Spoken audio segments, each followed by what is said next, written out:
ഇക്കിളുണ്ടാകുമ്പോൾ സാധാരണ പറയാറുണ്ട്, ആരോ നമ്മളെ കുറിച്ച് ഇപ്പൊ സംസാരിക്കുക, നമ്മളെ ഓർക്കുക, അതുകൊണ്ട് ഇക്കിളുണ്ടാവുന്നു എന്നൊക്കെ.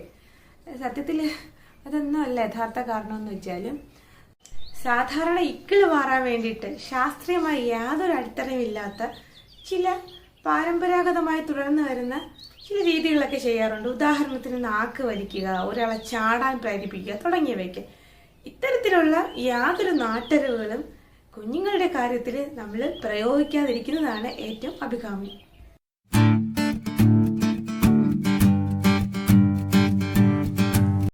Hi friends, welcome back mom side parent tips Malayalam. നമ്മൾ സാധാരണ നോക്കിയാൽ നവജാത ശിശുക്കളിൽ പലപ്പോഴും ഇക്കിള് അല്ലെങ്കിൽ ഹിക്കപ്പ് എന്നൊരു പ്രോബ്ലം നമ്മൾ കാണാറുണ്ട്. സാധാരണഗതിയിൽ ഇത് അപകടകരമല്ലെങ്കിലും ഇത് ദീർഘനേരം നീണ്ടു നിൽക്കുന്നെങ്കിൽ നമ്മൾ ഡോക്ടറെ കാണേണ്ടത് ആവശ്യമാണ്. മറ്റ് അസ്വസ്ഥതകളൊക്കെ ഉണ്ടെങ്കിൽ. എന്തുകൊണ്ടാണ് ഇക്കിൾ ഉണ്ടാകുന്നത്, ഇക്കിൾ എന്ന് പറഞ്ഞാൽ എന്താണ്, ഇതിന് നമുക്ക് പ്രതിരോധിക്കാൻ വേണ്ടി എന്തൊക്കെ ചെയ്യാം എന്നുള്ള കാര്യങ്ങളാണ് ഇന്ന് ഞാൻ നിങ്ങളായിട്ട് ഷെയർ ചെയ്യുന്നത്. അതിനു മുമ്പ് എന്താണ് ഇക്കിൾ എന്ന് നോക്കിയാൽ, നമ്മുടെ നെഞ്ചിനെയും ഉദരപേശിയും തമ്മിൽ വേർതിരിക്കുന്നതാണ് ഡയഫ്രം എന്ന് പറയുന്നത്. നമ്മൾ ശ്വാസം ഉള്ളിലേക്ക് വലിക്കുമ്പോൾ ഡയഫ്രം ചുരുങ്ങുകയും നെഞ്ചിലേക്കുള്ള മർദ്ദം കുറയുകയും ചെയ്യുന്നു. അതുപോലെ തന്നെ ശ്വാസം പുറത്തേക്ക് വിടുമ്പോൾ ഡയഫ്രം അയയാൻ തുടങ്ങുന്നു, ആ ചുരുക്കത്തിൽ നിന്ന് അയയാൻ തുടങ്ങുന്നു. ഇതുപോലെ ഡയഫ്രത്തിന്റെ ചുരുക്കവും അയലും ഒക്കെ തന്നെ ഒരു താളക്രമത്തിലാണ് നമ്മുടെ ശ്വസന പ്രക്രിയയുടെ ഒപ്പം നടക്കുന്നത്.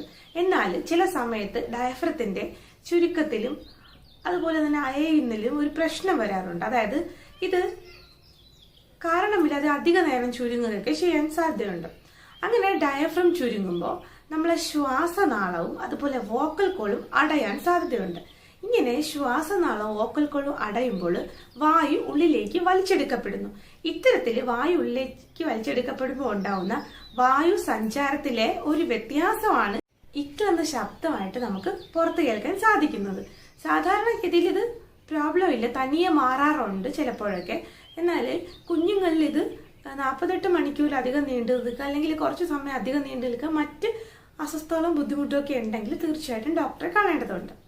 നിങ്ങൾ ഈ ചാനൽ ഇതുവരെ സബ്സ്ക്രൈബ് ചെയ്തില്ലെങ്കിൽ തീർച്ചയായും സബ്സ്ക്രൈബ് ചെയ്യുക, ലൈക്ക് ചെയ്യാനും ഷെയർ ചെയ്യാനും കമന്റ് ചെയ്യാനും മറക്കരുത്. കുഞ്ഞുങ്ങളെ ഫീഡ് ചെയ്യിക്കുമ്പോൾ ചില കാര്യങ്ങൾ ശ്രദ്ധിച്ചാൽ നമുക്ക് ഇക്കിൾ ഒഴിവാക്കാനാവും. അതിലെ ഒന്നാമത്തെ കാര്യം കുഞ്ഞിനെ കൃത്യമായ ഇടവേളകളിൽ ബർഫ് ചെയ്യുക എന്നുള്ളതാണ്. അമേരിക്കൻ അക്കാഡമിക്സ് ഓഫ് പീഡിയാട്രിക്സ് പറയുന്നത് എന്തെന്ന് വെച്ചാൽ, 2-3 ഔൺസ് പാല് കുടിച്ച ശേഷം കുഞ്ഞിനെ നമ്മൾ ഒരു ബ്രേക്ക് കൊടുത്ത ശേഷം ബർഫ് ചെയ്യണമെന്നാണ്. കുഞ്ഞിനെ ഇടയ്ക്കിടയ്ക്ക് ബർഫ് ചെയ്യുന്നത് ഇക്കിള് ഒഴിവാക്കാൻ സഹായിക്കും. കാരണം പലപ്പോഴും നവജാത ശിശുക്കളിൽ അധികമായിട്ട് വായു ഉള്ളിൽ കയറിയിട്ടായിരിക്കാം ഇക്കിളൊക്കെ ഉണ്ടാകാനും സാധ്യതയുള്ളത്. രണ്ടാമത്തെ കാര്യം, കുഞ്ഞിന്റെ പുറത്ത് മൃദുവായി തടവി കൊടുക്കണം. അടിക്കുവാനല്ല, ശക്തമായി അടിക്കുകയല്ല, പതിയെ മൃദുവായിട്ട് പുറകിൽ തടവി കൊടുക്കുന്നത് നല്ലതാണ്. മൂന്നാമതായിട്ട് ചെയ്യാൻ പറ്റുന്ന കാര്യം എന്താണെന്ന് വെച്ചാൽ പാസിഫയേഴ്സ് യൂസ് ചെയ്യാം. പാസിഫയേഴ്സ് യൂസ് ചെയ്യുന്നതും ഇതിന് ഒരു പ്രതിവിധിയാണ്.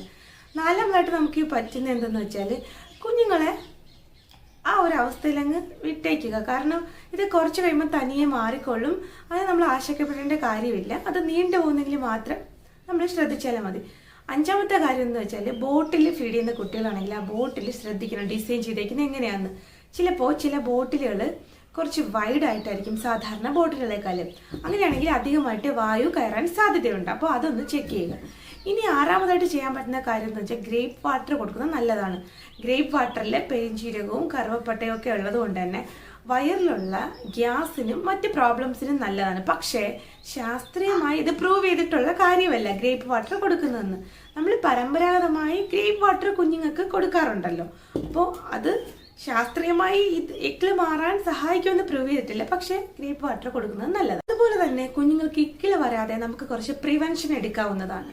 അതായത് കുഞ്ഞിനെ ഫീഡ് ചെയ്യുമ്പോൾ ശ്രദ്ധിക്കണം. കുഞ്ഞ് ശാന്തമായിരിക്കുമ്പോൾ കുഞ്ഞിനെ ഫീഡ് ചെയ്യാൻ ശ്രദ്ധിക്കണം. അതായത് കുഞ്ഞ് വിശപ്പുണ്ടായി ശക്തമായിട്ട് കരഞ്ഞതിന് ശേഷം ഭക്ഷണം കൊടുക്കാൻ വെയിറ്റ് ചെയ്യാതെ കുഞ്ഞിന്റെ കൃത്യമായ ഇടവേളയിൽ കുഞ്ഞ് സൈലന്റ് ആയിരിക്കുമ്പോൾ തന്നെ ഭക്ഷണത്തിന് വേണ്ടി വിശന്ന് കരഞ്ഞതിന് മുന്നേ തന്നെ ഭക്ഷണം കൊടുക്കാൻ ശ്രദ്ധിക്കണം. പിന്നെ രണ്ടാമത്തെ കാര്യം എന്തെന്ന് വെച്ചാൽ കുഞ്ഞുങ്ങളെ ഭക്ഷണം കൊടുക്കുന്നതിനിടയ്ക്ക് കളിപ്പിക്കാനൊന്നും പാടില്ല. മൂന്നാമത്തെ കാര്യം, കുഞ്ഞുങ്ങൾക്ക് ഭക്ഷണത്തിന് ശേഷം 20-30 മിനിറ്റ് കുഞ്ഞിനെ അപ്രൈറ്റ് പൊസിഷനിൽ നമ്മൾ കീപ്പ് ചെയ്യേണ്ടത് ആവശ്യമാണ്. ഇക്കിളുണ്ടാകുമ്പോൾ സാധാരണ പറയാറുണ്ട്, ആരോ നമ്മളെ കുറിച്ച് ഇപ്പൊ സംസാരിക്കുക, നമ്മളെ ഓർക്കുക, അതുകൊണ്ട് ഇക്കിളുണ്ടാവുന്നത് എന്നൊക്കെ. സത്യത്തിൽ അതൊന്നും അല്ല യഥാർത്ഥ കാരണം എന്ന് വെച്ചാൽ, കുഞ്ഞുങ്ങൾക്ക് അവരുടെ വായിലെ പേശികൾ നമ്മുടെ നിപ്പിളിന് ചുറ്റും കംപ്ലീറ്റ്ലി കവർ ചെയ്യാനുള്ള ശക്തിയില്ല. അപ്പോൾ അതുകൊണ്ട് തന്നെ കുഞ്ഞ് ഫീഡ് ചെയ്യുന്നതിനൊപ്പം തന്നെ കുഞ്ഞിന് വായു ഉള്ളിലേക്ക് പ്രവേശിക്കുന്നതും പലപ്പോഴും കുഞ്ഞുങ്ങൾക്ക് ഇക്കിളിന് കാരണമാകാറുണ്ട്.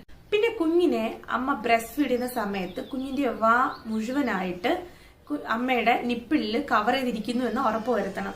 അതല്ലെങ്കിൽ കുഞ്ഞിനെ ഉള്ളിലേക്ക് വായു പ്രവേശിക്കാൻ സാധ്യതയുണ്ട്. ഇതും ഇക്കിളിന് കാരണമാകുന്നു. അപ്പോൾ കുഞ്ഞിനെ ഫീഡ് ചെയ്യുന്ന സമയത്ത് കുഞ്ഞിന്റെ വായിലേക്ക് വായു കയറുന്നില്ല എന്ന് ഉറപ്പ് വരുത്തേണ്ടത് ആവശ്യമാണ്. അത് ബോട്ടിലാണെങ്കിലും അതല്ല കുഞ്ഞിന് ഡയറക്റ്റ് ബ്രസ്റ്റ് ഫീഡ് ആണെങ്കിലും അത് ശ്രദ്ധിക്കേണ്ട കാര്യങ്ങളാണ്. നാലാമത്തെ കാര്യം എന്തെന്ന് വെച്ചാൽ, കുഞ്ഞിന് ബോട്ടിൽ ഫീഡ് ചെയ്യുന്നെങ്കിൽ 45 ഡിഗ്രിയിൽ ചരിച്ചിട്ട് വേണം കുഞ്ഞിനെ ഫീഡ് ചെയ്യിപ്പിക്കാൻ വേണ്ടി. ഇത്തരം കാര്യങ്ങളൊക്കെ ശ്രദ്ധിച്ചാൽ ഒരു പരിധി വരെ നമുക്ക് ഇക്കിൾ ഒഴിവാക്കാനാവും. എന്ത് തന്നെയായിരുന്നാലും കുഞ്ഞുങ്ങളുടെ ഡയഫ്രം അമിതമായി സങ്കോചിച്ച് കുഞ്ഞിന് അമിതമായിട്ട് വായു ഉള്ളിലേക്ക് കയറുകയും ശ്വാസനാളവും അതുപോലെ തന്നെ വോക്കൽ കോഡ്സും അടയുന്നത് കാരണമാണ് ഇങ്ങനെ ഉണ്ടാകുന്നത്. ഇത് അപകടകരമായ അവസ്ഥയൊന്നുമല്ല. മറ്റ് ബുദ്ധിമുട്ടുകൾ ഉണ്ടെങ്കിൽ മാത്രം നമ്മൾ ആശങ്കപ്പെട്ടാൽ മതി. പിന്നെ ചില സ്റ്റഡീസൊക്കെ പറയുന്നതെന്ന് വെച്ചാൽ, വയറിനുള്ളിലെ അധികമായിട്ടുള്ള വായു നീക്കം ചെയ്യാൻ നല്ലതാണെന്ന്. പക്ഷെ ഇതും സയന്റിഫിക്കലി മെഡിക്കൽ സയൻസ് പൂർണ്ണമായിട്ട് ഇതിലൊരു നിഗമനത്തിൽ എത്തിച്ചേർന്നിട്ടുമില്ല.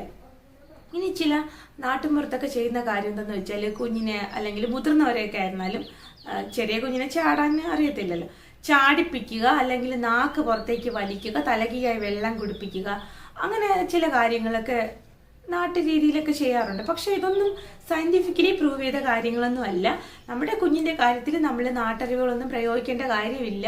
സാധാരണഗതിയിൽ നിശ്ചിത സമയത്തിനേക്കാളും കൂടുതൽ സമയം ഇക്കിൾ നിലനിൽക്കുന്നെങ്കിൽ നമ്മൾ ഡോക്ടറെ കണ്ട് പ്രതിവിധി തേടുകയാണ് ഉത്തമം. അതല്ലാതെ നമ്മൾ സയന്റിഫിക്കലി പ്രൂവ് ഇല്ലാത്ത നാട്ടറിവുകളൊന്നും കുഞ്ഞിന് പ്രയോഗിക്കേണ്ട കാര്യമില്ല. അപ്പോൾ ഇത്തരം കാര്യങ്ങളാണ് കുഞ്ഞിന് ഇക്കിൾ ഉണ്ടാകാൻ കാരണമാകുന്നതും നമുക്കതിനെ പ്രിവെന്റ് ചെയ്യാനുള്ള കാര്യങ്ങൾ. ഇക്കിൾ ഉണ്ടാക്കുന്ന കാരണങ്ങളും നമുക്കതിനെ എങ്ങനെ പ്രതിരോധിക്കാം എന്നുള്ള കാര്യങ്ങളും നിങ്ങൾക്ക് മനസ്സിലായി എന്ന് ഞാൻ വിശ്വസിക്കുന്നു. ഈ ഇൻഫർമേഷൻ ഇഷ്ടമെങ്കിൽ ലൈക്ക് ചെയ്യുക, ഷെയർ ചെയ്യുക, കമന്റ് ചെയ്യുക, പിന്നെ സബ്സ്ക്രൈബ് ചെയ്യുക. ഫ്രണ്ട്സും ഫാമിലിയും ഷെയർ ചെയ്യാനും മറക്കണ്ട. Thanks for watching.